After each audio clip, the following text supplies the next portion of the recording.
Žmogui gyvenime labai svarbus paukščiai. Kadaise tai buvo pasiuntiniai tarp žmonių ir dievų, tarp dangaus ir žemės, tarp pavasario ir žiemos. Tai buvo žinianešiai ir todėl ir dainuose dainuojama sakalėli paukštužėli, taukštai lakioji, naujienas nešioji ir taip toliau. Pavasario metą žmonės sužinodavo iš to, kaip parskrenda paukščiai.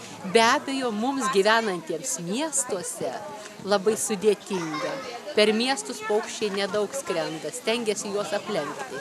Tačiau jeigu prie miestų, kaip kad prie Vilniaus mes turime gražų Pavilnių Verkių regioninį parką, šitame parke mes galime surasti gausybę paukščių, ar ne, vaikai? Galime, tik reikia paieškoti. Tarp medžių guotų yra pievos, lomelės, kur susuka žolėse. Kai kurie paukšteliai tiesiog žoliai suka lizdą. Ir vienas iš tokių yra vyturiukas. Sakmė sako, kad dievulis jį sukūrė iš žemės grumstelio. Kai pamatė varganą artoją, sunkiai ariantį ir neturintį laiko net nusišypsoti, paėmė žemės grumstelį, pamėtėjo į dangų ir danguje pradėjo čiulbėti vieversiukas: čirų vyrų pavasaris, nusišypsokit, čirų vyrų pavasaris.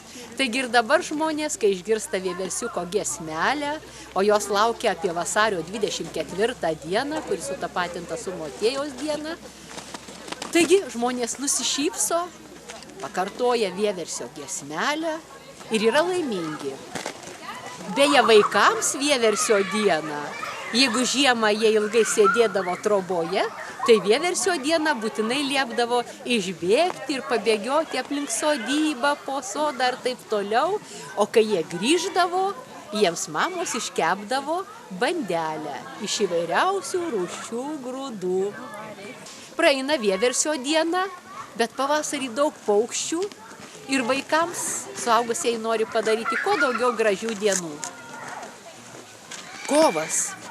Jau pats mėnuo pavadintas išdidaus paukščio kovarnio vardu. Kovai parskrido, pavasario tikimės.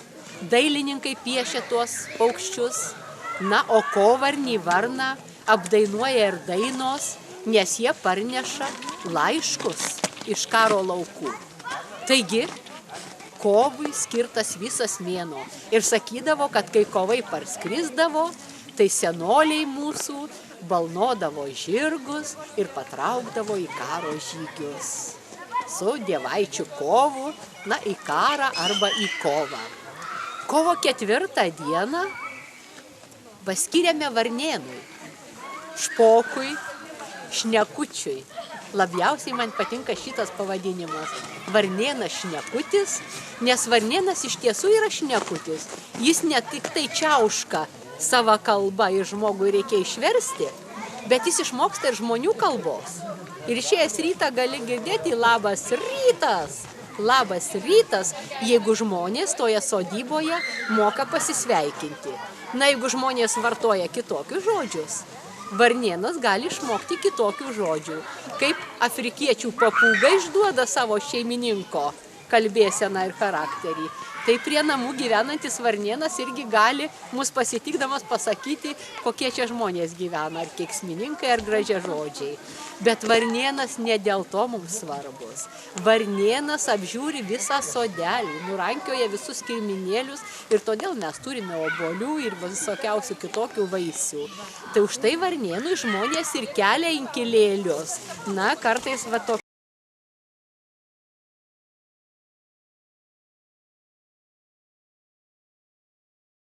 Naujina kasmet, padažo, kad varnėnas pasidžiaugtų.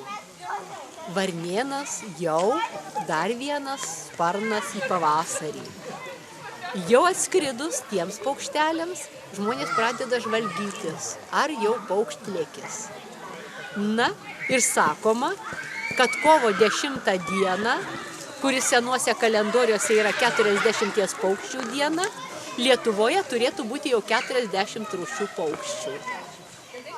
Ar jų 40 turi parlėkti? Ornitologai sako, kad kol kas 20 parlėkė. Ar čia sudedame tuos, kurie liko žiemoti, o juk lieka varnos, kuosos, žvirbliai, zylutės, jos nesitraukia, jos mūsų draugai, jos vasarą mums dirba, o žiemą atskridęs snapeliu pasibeldžia. Gal atlygį duotumėt, gal žiemą atsilygintumėt už mūsų tą darbelį. Taigi sudėjus visus, tikrai ir kovo 10 40 paukščių Lietuvoje suskaičiuotume. Na, o kai jų parskrenda dar daugiau, tai žinau, kad mūsų vien patarlių kartoteka sako, kad patarlėmis, o patarlės tai ne tik vardo pavadinimas, patarlėse pasakoma, pavyzdžiui, nepažįsta gegutė savo vaikų. Kalbam apie mamą, kurių siejamos kitkuo, o jos vaikai auga savo. Taigi sulyginama su gegutės, nes apie gegutę sakmėse taip sakoma. Arba sakysim, kas vyrs, žvirblis nevyrs, apie pagirūną, kuris, oi, aš toks vyras, o tik tai žvirblis nevyras. Na tai va, šitokių pastebėjimų vien patarlių kartotekoje yra daugiau kaip 70. O taigi ne visi dar jie suminėti.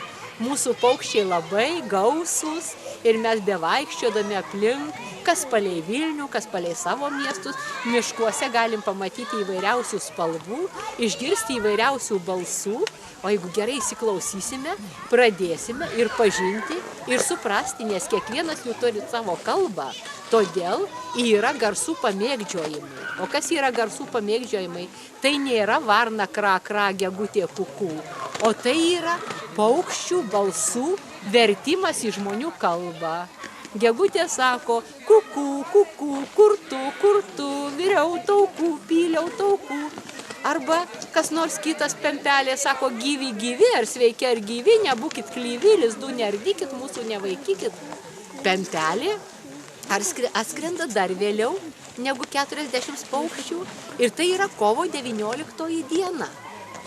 Kovo 19, dabar mes kalendorijoje matome užrašytą Švento Juozapo, žmonės žino, kad galima kelti nedidelės vestuves tą dieną. Na, o pempelė nuo senų senovės buvo martelių globėja. Ir sakoma, šokinėjo pempelė po pievą, parsivedė martelę, kvietkuotą, susikirto klietelę, kampuotą ir štai pempelė rūpinasi, kad martelės jau savo rūtų darželius taisytų, kad lauktų pirštų.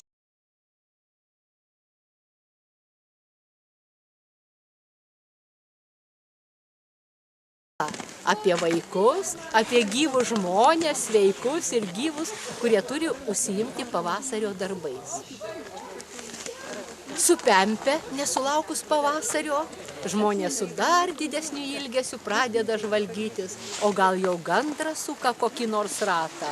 Jau būna iškelta ant aukštesnio medžio, arba vežėčių ratas, arba akėčios, nes gandras didelis paukštis, jam reikia didelio ir lizdo.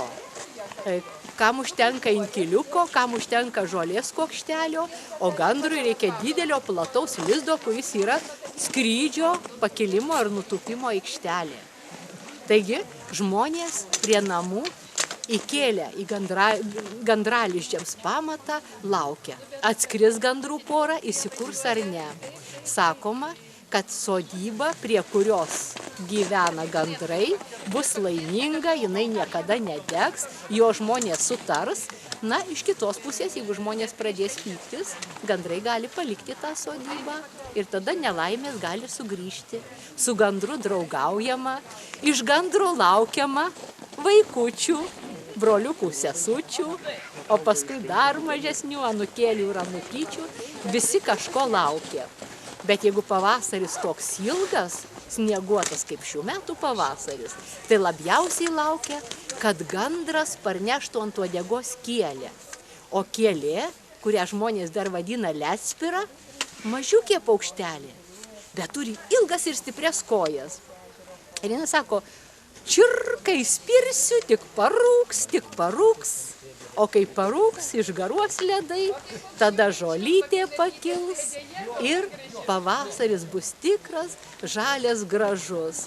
Na, žinoma, po kielės išspardyto ledo jau dairosi, kur lizdą susukti balandis, kiti paukščiai jau peri, o balandis tinginys keletą šakelių pasimeta, gerai, nes jis daugiau siejamės komplimentais, burkų, pačiūt burkų, gražiausia burkų, mieliausia burkų, tu man labiausia burkų.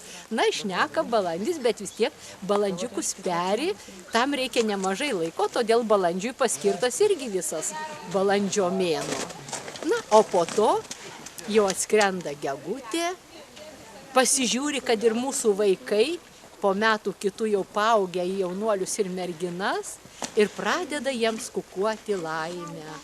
Kuku, po metų kitų būsi studentas, po metų kitų ištekėsi, po metų kitų apsivesi, kuku, kai bus puiku.